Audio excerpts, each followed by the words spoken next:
Quand vous mettez sur le côté, ils prennent leurs affaires dans le côte, ils sortent. Ça va ? Le but, c'est de ne pas mélanger les bulles. Vous restez ensemble tous les entraînements, tous les mercredis, tous les vendredis. Ça marche ?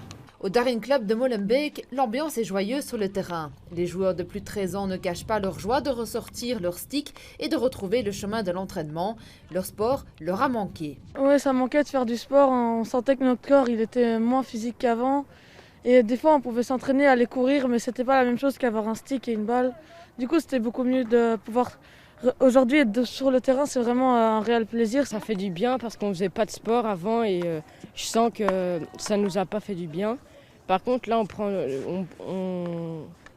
on fait du sport et ça, c'est chouette. Ça m'a manqué, ça fait 6 mois qu'on a pu jouer. Et là, je suis content de retrouver le terrain, les amis, mon stick, les balles, les goals. Ça faisait tellement longtemps. Ça fait plaisir parce qu'on nous a dit une première fois qu'on pouvait recommencer et finalement, ça n'a pas été fait. Et là, on nous dit aujourd'hui qu'on peut refaire du hockey, ça fait du bien de voir nos potes et tout.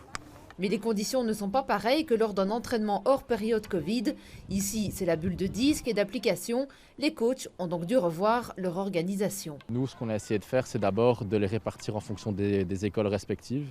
Donc s'il y a des enfants qui sont ensemble à l'école, de les mettre dans la même bulle, histoire qu'ils se mélangent le moins possible. Quand on a les noyaux plus petits, qui sont d'habitude pas beaucoup plus que 10, ça ne change pas grand-chose parce que les exercices restent un peu les mêmes, vu qu'on peut quand même s'entraîner avec contact tant qu'on reste dans la bulle. Après avoir goûté à nouveau au plaisir du jeu, les hockeyeurs de Molenbeek n'ont qu'un seul espoir, ne plus jamais être privés de jouer.